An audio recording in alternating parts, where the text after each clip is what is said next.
Hey. Hey, everybody. We're sitting in the car. Yeah, it's kind of outside freezing. the movie theater. It's kind of still I'll freezing show you. We'll show you. Okay, this is the window. See? Everybody's leaving, and See? some We're in people the- are going in. Yeah, some people are going in. It's just like, Yeah. Okay. So, anyway, see, we're excited. We're so excited. We're at the AMC IMAX in our area. We've turned it around. We ventured out. It was icy here. We left at 8 o'clock East Coast time to get here for our 9 o'clock showing, which was late, of Rogue One, a Star Wars story. Well, what do we say? it was awesome. It was. No joke. It was literally the most amazing thing I have ever seen, and I think I got more feels from it than like the explosion of Alderaan or something. Yeah, wow. There was more feels in that than the the aftermath of Alderaan exploding. It was you can see that. Yeah. Well, we're not going to spoil anything. We're just going to tell you that trying to do minor spoilers. Well, we don't. Well, I mean, the story. Everybody knows the story. The basically what the premise is for Rogue One, right? Yeah, the rebels going to get the Death Star plans in order to. It's basically the prequel to Episode 4. Yeah, it's the backstory. It's sort of like a in between prequel. It's a backstory. Yeah, backstory. It's a backstory. Backstory. Okay, so it's a backstory of, everybody knows the classic premise of Star Wars and how Episode 4, A New Hope, takes place. The Death Star. Yeah, about the Death Star plans and blowing up the Death Star and what that entails. Well, this is the story of how the rebels came into possession of the plans for the Death Star, and it basically covers pretty much everything. I guess you could say some of the holes that were left in the story were always, well, how was the Death Star created? Who created the Death Star? How did they manage to do that laser thing that destroyed the planets? Yes, all that information is contained in this flick. So you kind of get a complete picture of the creation of the Death Star. All those things, even how it came to be that they found out about the flaw, which we're not giving anything away. You guys know about the trying not to. It is really hard. Yeah, we're not giving anything away. Everybody knows about the flaw that's in the Death Star and about reactor shaft. Yes, well, we know all that. You know the story. I'm trying to keep this so we're both kind of in here. Here, you need to come in a little closer. Sorry. But anyway, awesome flick. Great casting, great characters. Great use of special effects and practical. Yeah, and practical. The locations and how they put those in was amazing. It looked like a different world, but with the CGIs and the AT-AT walkers and all that kind of stuff that they use in there, the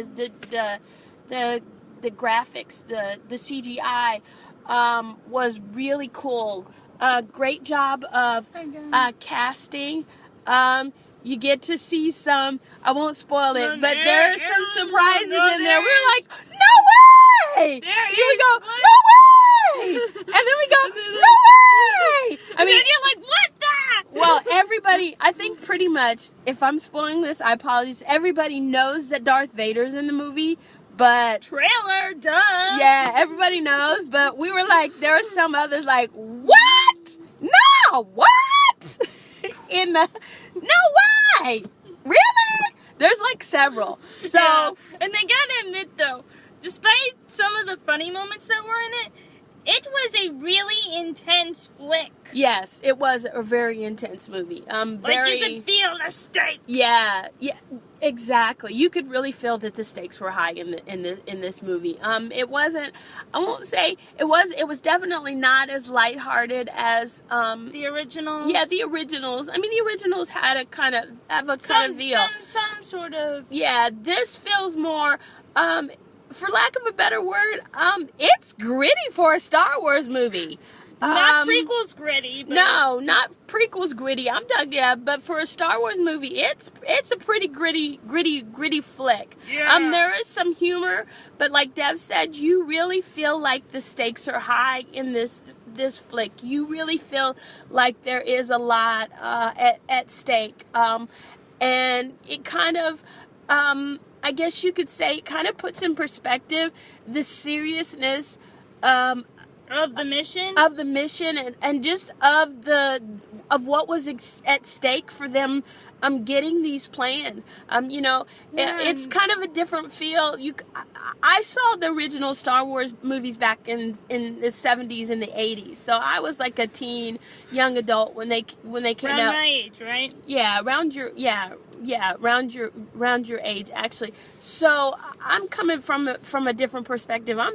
I'm older now. Okay, I'm older now. I'm not gonna say how old. I'm not too old that I'm not really giddy right now. But coming from an older perspective, I get the grit. Now that I've seen those when I was younger, and I've seen them when I was older, and even The Force Awakens, this one really hits home to me the gravity of how desperate the situation was. Yes, that is exactly it.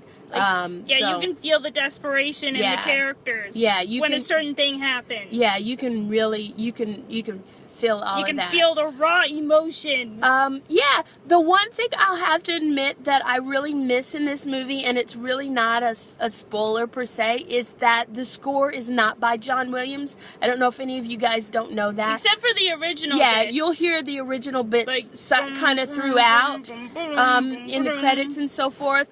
But this was not scored by John Williams, which I think they say it wasn't the first time that John Williams wasn't part of the score. Yeah, I guess it's the first time that I've really actually, ever noticed, and it kind of had a different feel to it. The music really set the tone for what the characters were going through. Really, it was really gritty. I guess we've kind of talked really long, but hopefully not too long. Yeah. So, what do you give it? 10 out of 10. 10 out of 10. Okay. Well, hey, you know what? We've talked. We've like we're holding a conversation. Yeah. Okay. You tell your best bits without spoiling anything. Right. This will be hard. Okay. So let's see. Okay. I'll just go through each of the characters and get my perspectives. Let's see. The K2, the reprogrammed Imperial droid, he was great. He was just very blunt, but at the same time, he was a good character. Yes, he was. Okay, go ahead. Okay, let's see. Jyn Erso. Jyn Erso was also really great. She was. You could tell that she's probably been through a lot. She's done a lot of things to try and. I'm not trying to spoil anything. So let's see. And there's this one scene in the movie where you kind of see her break down a bit. Mm-hmm. And she's gets into an argument with what's the captain's name? What's the guy's name? I can't remember what his name was. Neither can I. Captain somebody. Yeah. Anyway, he gets into an argument with Captain somebody. It feels like a real legit argument, and he's trying to deny stuff, and just deny all you want, I know the truth, and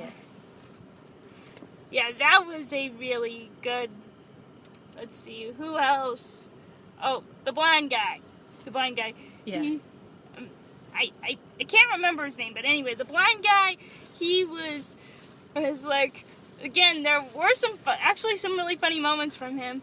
Like, I'm trying not to quote here, because, like, it would take away the funniness of it. I may do some quoting in the spoiler review, but anyway, it's like, there are some blind jokes. I'm not gonna lie, there are some blind jokes, but other than that, like, and he's not a Jedi, but he uses the Jedi philosophy, and he basically sticks to it. And meanwhile, the other guy, the guy who always hangs around with him, thinks he's woo doo doo doo doo doo doo doo.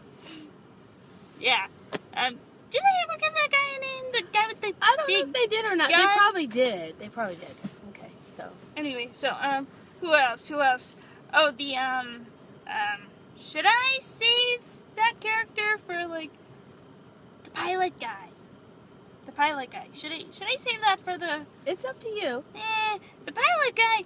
Honestly, I felt like he was a pretty relatable character because you don't expect like the Empire or someone to just have guys who go day in and day out do stuff and. Yeah, he was kind of ordinary in that regard. Yeah, sort of like with Finn, how he was on sanitation. Yeah. Back in The Force Awakens. Like, you don't expect stormtroopers to clean toilets. Yeah, exactly. And you don't expect the Empire to have people who ship things back and forth, day in, day out. And stuff. I'm trying not to say too much about this guy, because, like, there might be some spoilers in it, like... Yeah, we don't want to get too much away. Anyway, so I'm going to say he was a really relatable character. Nice job with that. Who else was in it? Would it be a spoiler? The guy with the... I think they show him. I mean, in the... They show him in the trailers. In the trailer, yeah. And they say he's, like, from the Clone Wars. So he's technically the first person from the Clone Wars to, like, make it into a live-action movie. Like, one of the first characters from, like, animation to make it into a live-action Star Wars film. Although, technically, it's not in the episodes pro quo, but... Yeah, yep. It's in a Star Wars movie, so technically it counts. Right, okay. Right. So, anything else? I got nothing. You go. Okay. All right, it's me. I'm like, every time I go to one of these movies, I'm like really on sensory overload. Honestly, I feel like I'm 12 again. Standing in Lawton, Oklahoma, at the Cash. I think it was the Cash Cinema. Maybe it wasn't, but on crutches, seeing my first Star Wars movie. That crutches. Yeah, is really how that's how I feel right now. I feel like I'm 12 again. I mean, I just remember feeling the same way when I came out of my first Star Wars movie. My senses are just like really overloaded, and I'm just like, I'm literally giddy. I don't want to say I'm like high. I'm a nerd girl high, because believe it or not, back when I was younger, I was a nerd girl. I kind of stuffed that down a little bit, and I'm kind of rediscovering this. I'm not a nerd girl. I'm a nerd woman now, but still, geeky stuff really excites me. This kind of stuff. I really liked this movie. It was a more serious movie, a more grown-up Star Wars. This was a more grown-up Star Wars movie, if that makes any sense. The theme and the characters were more adult. There wasn't a whole lot of, I don't want to say childishness. There wasn't a lot of snarky stuff going on. There were, like Devin said, moments of humor, but it didn't. Not Han Solo humor. Yeah, not Han Solo snarky, smart aleck humor, but you got the serious, that kind of humor, I guess, that you find when you're in the middle of a crisis. And I get that, because I've had some crises of my own where I've been in the middle of it, and you find that humor or those moments of levity, but it doesn't take away from the seriousness of the situation that you find yourself in. I really liked the whole cast. Well, with the exception of that one character that Devin was talking about, that they didn't give a name, I thought he was a little bit over the top. Who, the pilot guy? No, not the pilot guy. Oh, you mean yeah, he's the one. Clone yeah, Wars guy. Yeah, the Clone Wars guy. Clone Wars guy. I thought he was a little bit over the top. Well, you can tell he's been for a lot of insanity. Yeah, and maybe that's it. Is this the Yes. sanity comes into play, that he's kind of gone a little bit off the Tatooine reservation there. You're a little off the deep end of a chasm. Yeah, but it was Oops, I'm on low battery, so I guess that means we need to wrap it up. But it was a really great movie, guys. Yeah. Really great holiday flick if you want to do something after you've eaten your turkey and stuff and opened your presents on Christmas or between now and Christmas. Really cool movie. Special effects were great, mixed with the live scenic stuff. Really great story. Filled in a lot of the holes that were left from the trilogies, the original trilogies, not the ones that shall not be named. Those aren't Star Wars. I don't care what anybody says. Those are not Star Wars. The prequels are not Star Wars. Star Wars is A New Hope, Empire Strikes Back. Are you sure it's not just because you hate Jar Jar? And Return of the Jedi. No, that was just they're not movies. Those are not the originals. Those are not Star Wars. Star Wars. This one I can honestly say this is Star Wars. This is Star Wars. Force Awakens is Star Wars, and then the original trilogies that came back in the 70s. Those are Star Wars. The prequels from the 90s, those aren't Star Wars. I don't know what technically 90s, early 2000s. Well, anyway, okay, yes. Anyway though, got my fingers crossed for the young Han Solo movie. Yeah, Hopefully it brings back that snarky Han Solo humor, but also, a bit grown up, bit snarky, mix of both. Yeah. Basically I'm hoping for a mix of the original trilogy and this movie. Yeah. In the young Han Solo film.